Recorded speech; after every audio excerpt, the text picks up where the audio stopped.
Hello, I'm Tom Hathaway. I'm wearing my BA hat, so let's talk business analysis. Non-functional requirements are one of the biggest issues we face in the world of business analysis. They are the most commonly missed, misunderstood, or misrepresented types of requirements. In the next few minutes, I'd like to chat about what non-functional requirements are, how you best express them, and how they add tremendous value to your user stories or conventional requirements. I'd like to preface this knowledge nugget with a story that has nothing to do with information technology. It is, however, extremely relevant to the process of expressing user stories in measurable terms. I was out to dinner a while back with a couple of my friends at a restaurant that one friend in particular, Brad, frequented. Brad was a huge fan of buffalo wings, but he only enjoyed them when they were extremely well done. In his opinion, I would consider them totally ruined. He often ate at this particular restaurant and expected that they would know how he liked his wings. He ordered them very well done and added, "You know how I like them." When his order arrived, the wings were, of course, not even close to well done by his standards. He sent them back and instructed the server to tell the chef to make them really, really crispy to make sure that they would be done well enough. The delivered wings were slightly darker, but still not to his liking. Brad sent his wings back 3 more times, politely requesting that they overcook, sear, and burn the suckers in attempts to get the meal he wanted. After the 5th time, the wings, although still not entirely to Brad's satisfaction, were at least edible. When the restaurant manager showed up to ask if everything was all right, he got the full story. Irritated, he went back to the kitchen to speak with the chef.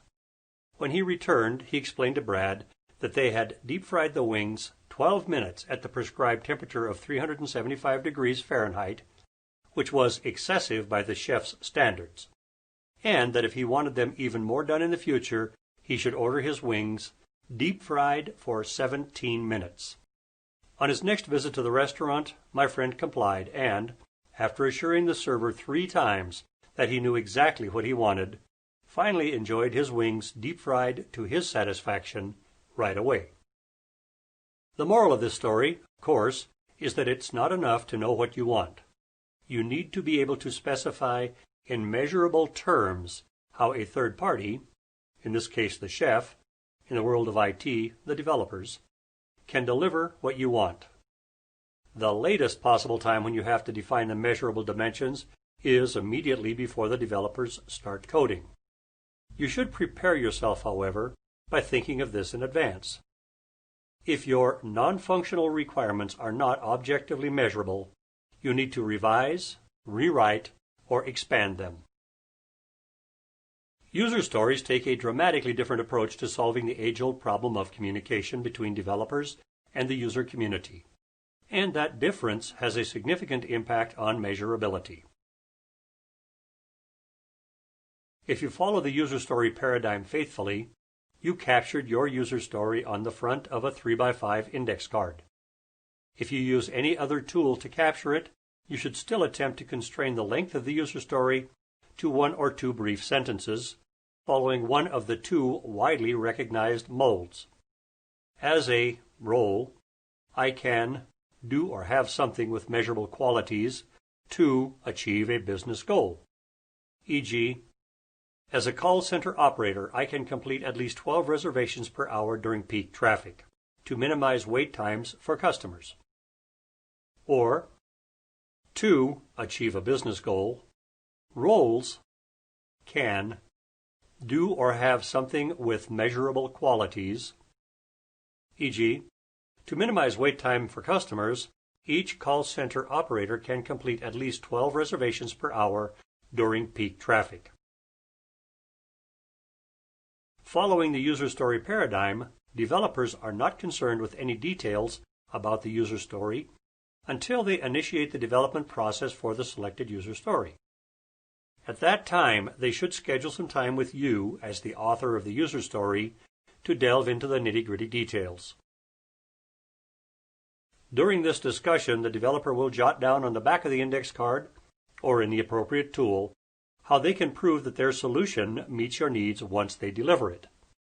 If the measurable quality of the user story is expressed in specific numbers, the discussion can focus on why that particular number is important, how much leeway, if any, is there in the number, and possibly how exactly the quality will be counted. Some legitimate questions for our example might be, what defines a completed reservation? How will we treat reservations that are incomplete, as in the caller decides not to accept the offer? What constitutes peak traffic? What are the expectations during non-peak traffic? What makes the number 12 so important?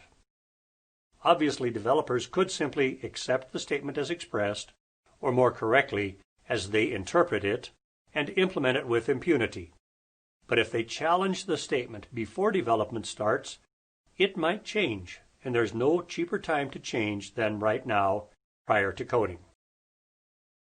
To return to our example with Brad, he could use the user story format to order his wings. As a diner, I want my buffalo wings deep fried at the standard temperature for 17 minutes, which I consider to be well done. Assuming the chef followed his instructions and could, if need be, prove to Brad that he deep fried the wings at the 375 Fahrenheit, the standard temperature for deep frying chicken wings, for exactly 17 minutes, there could no longer be a debate about whether the meal met Brad's specification. Even if the wings came out black as charcoal, the way Brad really loved them, that would not be the chef's problem. If the chef thought these instructions could pose a danger to Brad, he should rightfully challenge the request. But if Brad accepted responsibility for the outcome, the request should be honored. Measurable qualities define acceptable behavior for the system from the user perspective. The challenge is that there are two categories of, quote, measurable qualities: objective and subjective measures. Measurable qualities containing numbers, as in 10,000 transactions per hour, or 1 second response time, or, as our example shows, simply a six-pack, can be objectively measured and validated by a third party. Subjective qualities like easy to maintain, high quality, or, if you're a beer drinker, good beer, by definition cannot be objectively measured. These qualities are valid performance needs from the business perspective, but to be usable in a user story, you need to clarify them. To deliver a solution that meets your needs, developers need qualities expressed in measurable terms. What are some of the qualities that you as the author of a user story need to define? Frequency. How often do people playing the identified role need this user story? Urgency. How quickly does the application have to respond to a user's needs? Volume. How much business data will the application maintain for this user story? Accuracy. How precise and timely does the data have to be from a business perspective? Usability. What features make the application easily usable by the role? Learnability. How quickly can new users in this role learn how to use the application? Flexibility or scalability. How fast do you anticipate frequency and volume to change? Reliability. How critical is it that the application does not fail? These are examples of non-functional requirements that you might need to define whether you use user story or any other form to express your requirements. The key point is that the business community needs to define these from the business perspective before the project moves into the development or purchasing phase. The technology exists to achieve almost any goal you can think of, assuming that you can afford it. Only if the business community defines the goal in measurable terms in advance do they have a legitimate right to expect that the delivered solution will meet their needs. The question is not whether you need to specify measurable qualities in your user stories, but rather who is responsible for them, the business community, the business analyst, or the developer community. The correct answer is all three. Developers are obviously involved in getting the technology to work fast enough to meet the highest expected traffic, but it is the business community's job to anticipate just how high that is. The one wearing the business analysis hat is responsible for capturing, clarifying, and confirming user stories. That individual has to make the business community aware of the issues and ask the tough questions. Assuming that non-functional requirements will take care of themselves has proven to be a high-risk endeavor for many organizations.